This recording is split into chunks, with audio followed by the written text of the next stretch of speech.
This lecture is going to cover the Chapter 10 Gases notes for AP Chemistry. I'm going to just basically summarize the information that you see in the PowerPoint. It's not going to be as in much detail as my regular lectures during class, but you'll get the general idea of what information I cover. First of all, we're going to go over the properties of gases. They're highly compressible. They're the only phase of matter that can be significantly compressed. Liquids and solids do not get compressed because the particles are already as close together as they possibly can be. And they expand to fill the volume of their containers. So if you put 1 gallon of gas in a 5-gallon container, the gas will expand to fill that 5 gallons. Another characteristic is that they always form homogeneous mixtures with other gases, such as the air, the oxygen, and nitrogen. Even though they do have different densities, do not separate. They're always going to be homogeneous mixtures. Another characteristic is that the gases are going to only occupy about 0.1% of the volume of their containers, which means the gas particles themselves don't take up much space at all. Here's the next slide. Measuring gas pressure is done by measuring the force that's acting on an object per unit area. This is more of a physics concept, but if you're looking at the units for pressure, it's going to be the amount of force per area. So the metric unit for force is going to be the Newton, and the metric unit for area is a square meter. So the pressure of the air pressing down upon us can be calculated by taking the force or the weight of the column of air above you, which is around 10 to the 5th newtons of force over 1 square meter. So this is what common air pressure is. The standard metric unit for air pressure is the Pascal, named after some dead white guy, as I like to say. It's 1 newton per square meter. That's called a 1 Pascal. But our common metric units that we usually use are atmospheres, 760 millimeters of mercury, which is the height of a column of mercury. And it's also been nicknamed 760 torr for a famous dead white guy Italian named Evangelista Torricelli, who invented the barometer. It's also converted to kilopascals because it's a little more common that way as 101.3 kilopascals or 101.3 kPa. So those are the common standard pressure units, and you'll need to convert from one pressure unit to another when you're doing a lot of the problems. Typically you have it in atmospheres of pressure when you're using a lot of the formulas for this chapter, but also 101.3 kilopascals is used as well. The next slide shows atmospheric pressure and a device called a manometer. A manometer is a device that is used to measure gas pressure in a closed container. So over here we have a gas trapped in a container, and then there's a U-shaped tube which has a plug of mercury in it. Now one end is open up to the atmosphere, as you can see. And in order to figure out the pressure of the gas, you have to know what the atmospheric pressure is, and you have to know the height of the column of mercury. So the next little bullet just describes what the tube looks like. If you have the pressure of the gas in the container greater than the atmospheric pressure, then you'll have to add the height of the mercury to P atmosphere. If the pressure of the gas inside the tube is less than the atmosphere, then you're going to have to subtract the height. And that's what the next formulas show. So if gas is less than the atmosphere, you have to subtract. If it's greater than the atmospheric pressure, you will have to add. There's a textbook homework question that deals with this, and we also did a practice problem in class together. So you'll have to know how to subtract or add the height of the columns. And please make sure they're in the same units. Typically it's going to be millimeters of mercury pressure, so the height needs to be in millimeters of mercury. Then we start talking about the gas laws, and this is information from first year chemistry. We have the letters P, T, and V, which represent pressure, temperature, and volume. The first law we talk about is Boyle's law, which states if temperature is constant, then if you decrease the pressure, you increase the volume of a gas. And a good example of this is if you put a balloon in a vacuum, it's going to expand to fill the container. That's called Boyle's law at constant temperature. Charles's law deals with constant pressure. So if the pressure in a container is constant, if you increase the temperature of a gas, the gas will expand, so the volume will increase. And that's why balloons, when you heat them up, they expand, and when you cool them down, they shrink. That's called Charles's law. There's a third law called Gay-Lussac's law, which has a constant volume, and it just says that if you increase the pressure of the gas, then the temperature will also increase, but that wasn't shown in the previous slide. So those are the three relationships. On this slide we have just a graphical representation of the inverse, which is Boyle's law, and the direct, which is Charles's law. And we're going to talk a little bit more about Charles's law, especially this section over here where the temperature appears to approach absolute zero, which is negative 273. Now, absolute temperature scale is read off from Charles's law graph on the previous slide, and you can see that if a gas never condensed into a liquid, then there's going to be a point at which the temperature gets so low that the volume of a gas would ideally become zero, and that temperature is known as absolute zero, or minus 273 degrees Celsius. It's named after this dead white guy, William Thomson, also known as Lord Kelvin, and I learned a couple years ago that he was called Lord Kelvin because his estate was next to a river, and the river was named Kelvin, so he was called Lord Kelvin, but that's a side point. Anyway, it's based on the coldest possible temperature that any substance can get. And if you want to go out to 5 sig figs, it's negative 273.15 degrees Celsius, known as absolute zero. We always use Kelvin, and we typically don't worry about the 0.15, so you can just think of it as minus 273. And all temperatures in gas law equations must be in units of Kelvin, or you will be multiplying or dividing by negative numbers or possibly 0 Celsius, and then your formulas won't work. The next slide shows Avogadro's hypothesis, and he was another dead white guy from Italian, born in Turin, Italy, or Torino as they pronounce it. Anyway, Avogadro had this hypothesis, which was pretty surprising at the time when he was teaching his students this. He said that if you have an equal volume of a gas, they're at the same temperature and pressure, they're going to have the same number of molecules, and a lot of people didn't believe this because if you just think about the way solid particles work, if you have a larger particle, it's going to take up more space in a container. So if you have bowling balls, let's say in a room, there's going to be less bowling balls in the room than if you fill the room with ping pong balls. So people thought the same thing would happen with gases. If you have a smaller gas particle in a balloon, you would think you'd be able to put more particles in that balloon, but that doesn't happen. If you have equal volume of gases at the same temperature and pressure, they're going to contain the same number of molecules. The analogy that I like to use is if you think about how many seats are in the room. Right now I'm sitting in a room which has 30 chairs. So if you had 30 gas particles and each gas particle was allowed to be in one seat, then it doesn't really matter how big that particle is, they're going to have the same number of seats. So in a balloon, since the particles are so far apart, that the same number of particles will fit into the balloon as long as they have the same volume, temperature, and pressure. So Avogadro's law states that the volume of gas at a given temperature and pressure is directly proportional to the number of moles of gas, which tells you how many particles there are. So basically, if you double the volume of a container, you can double the amount of moles in the container of a gas, regardless of particle size. And that's what the next little bullet says. Doubling the moles of a gas would double the volume. And here's the next slide, which just shows a picture of helium, nitrogen, and methane in equal volume, pressure, and temperature containers. The number of molecules is the same, 6.02 times 10 to the 23rd, which is called Avogadro's number, or the number of particles in 1 mole. But the only thing that's different is the mass of the gas. So the first container would weigh 4 grams, which is the atomic weight of helium. The next container weighs 28, and the last one weighs 16. So they have everything identical except the mass.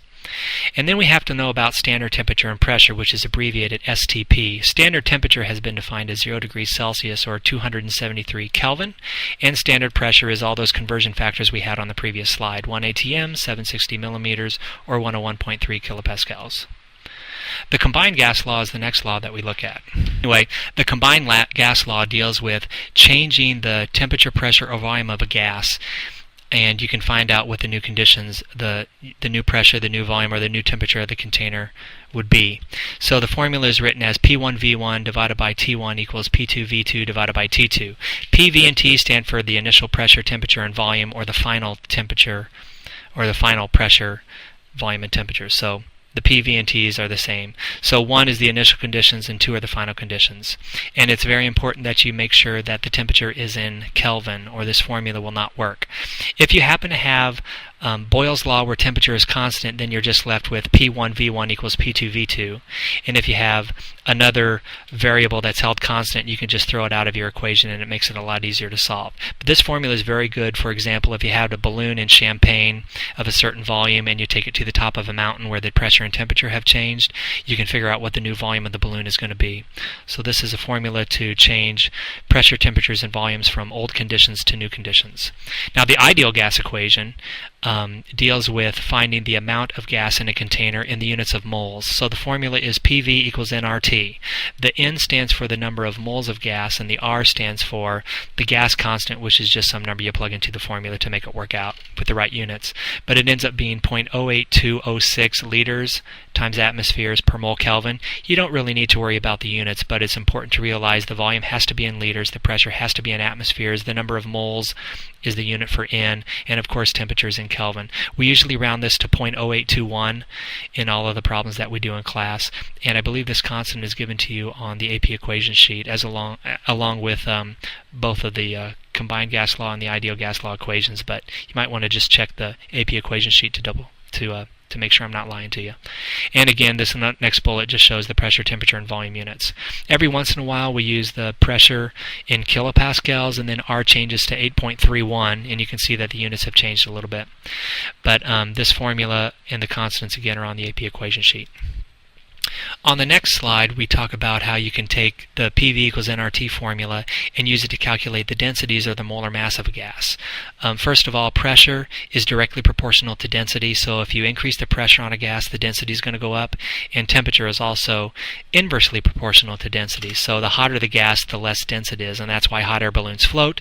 Because the temperature goes up, the density of the hot air is lower, so it floats. If you rearrange the equation and solve for m for the molar mass, I'm just going to click through these rapidly, you get a new formula which is very, very helpful. It's the molar mass equals dRT divided by P. I usually abbreviate this mm equals dirt over P, and it's known as the camping equation because you're supposed to cover up your P with dirt when you're camping. But anyway, it's molar mass equals dirt over P. D stands for the density of a gas, and that has to be in units of grams per liter. And R is going to be 0.0821 as long as the pressure is in units of atmospheres. But it's a wonderful equation to use when you have to solve for the molar mass of a gas. If you know the formula of a gas, for example methane is CH4, you could just plug in the molar mass of CH4 in the formula, and you could solve for like the density at a certain temperature and pressure. So it's a very, very handy formula, and it is not on the AP equation sheet, and I highly suggest you memorize it. And we use it in the practice problems a lot.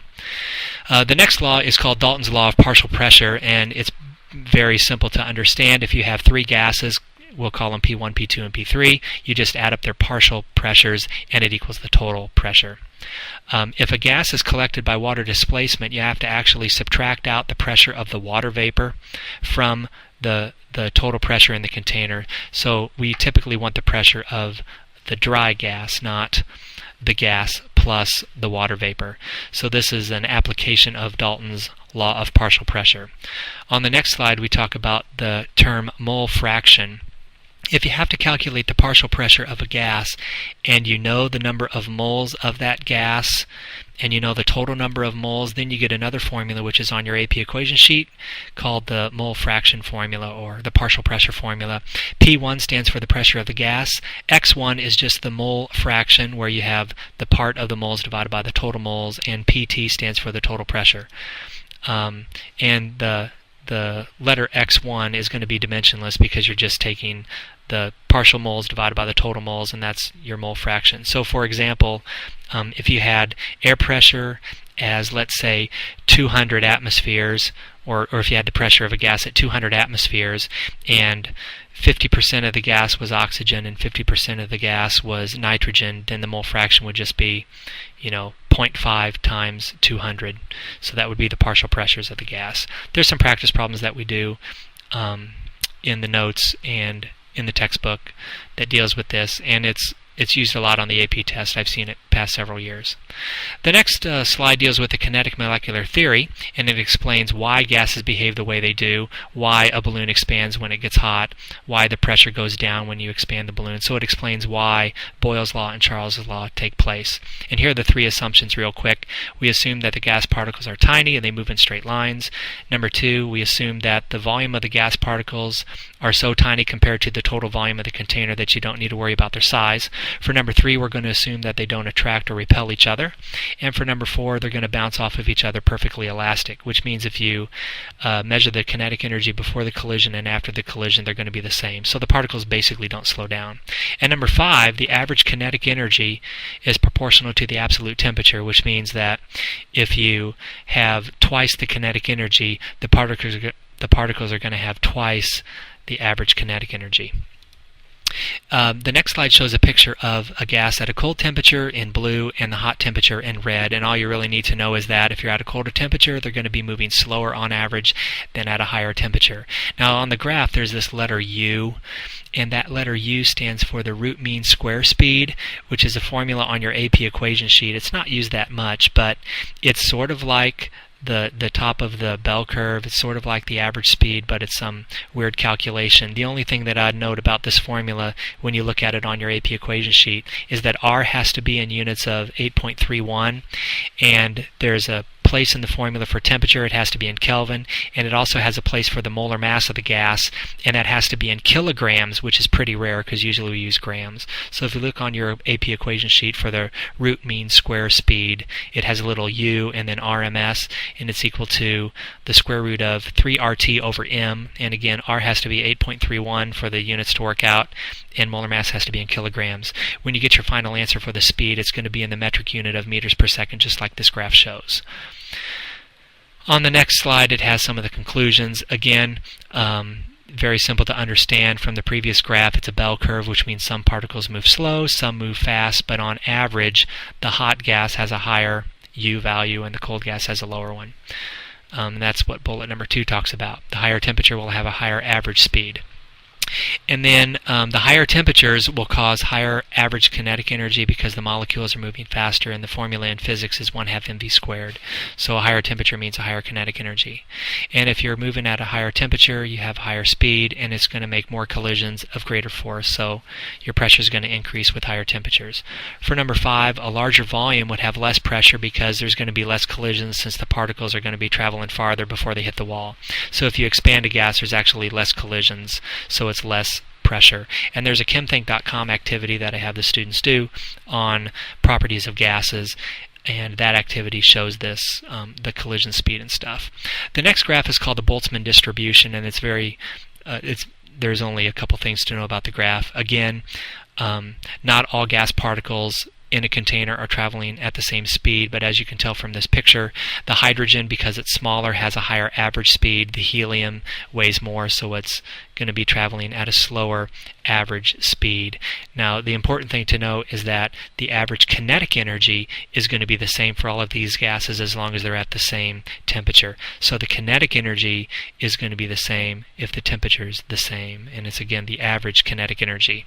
So small gases move slow, small gases move fast, and big gases move slow, and that's what this last slide shows on the Boltzmann picture. So the conclusions are large gases have a lower average speed, and the smaller molar masses will travel faster for the same temperature. Then we talk about diffusion. Diffusion is just a gas spreading out through another substance or through a vacuum, and the example is perfume spreading into a room, so that's called diffusion. And of course, smaller molecules will diffuse faster, just like we saw from Boltzmann. Then there's a law saying, it's about a dead white guy named Graham, but his law of effusion says how fast a gas will move compared to its molar mass, which we'll get to in a little bit. So let me define effusion compared to diffusion. Diffusion is spreading out into another phase. Effusion is a gas escaping from a container through a tiny hole. So the way I have my students remember this is effusion, it escapes through a tiny hole E. So there's a bunch of E's, and it's kind of stupid, but it works. So a balloon will deflate over time due to effusion. Even though there's no holes in the fabric, it will still fit through the pores. So there's not like a visible hole, but there still are places for the gas to go. And helium balloons will deflate faster than a carbon dioxide balloon because helium, being smaller, will effuse faster. If you consider two gases with weights m1 and m2, their rates of effusion is actually an inverse square root. So the rate of r1 to r2 is equal to the square root of m2 over m1, and m stands for the molar masses. And then we did a practice problem of this in the notes. The molar masses are proportional, also the densities are proportional to this relationship too. So for example, we have helium at 4 grams and nitrogen gas is at 28 grams, and the rate that the helium moves compared to the nitrogen is 2.6 times faster, and that's the square root of 28 divided by the square root of 4. And we did some more practice problems in our notes, or in our practice problems during class.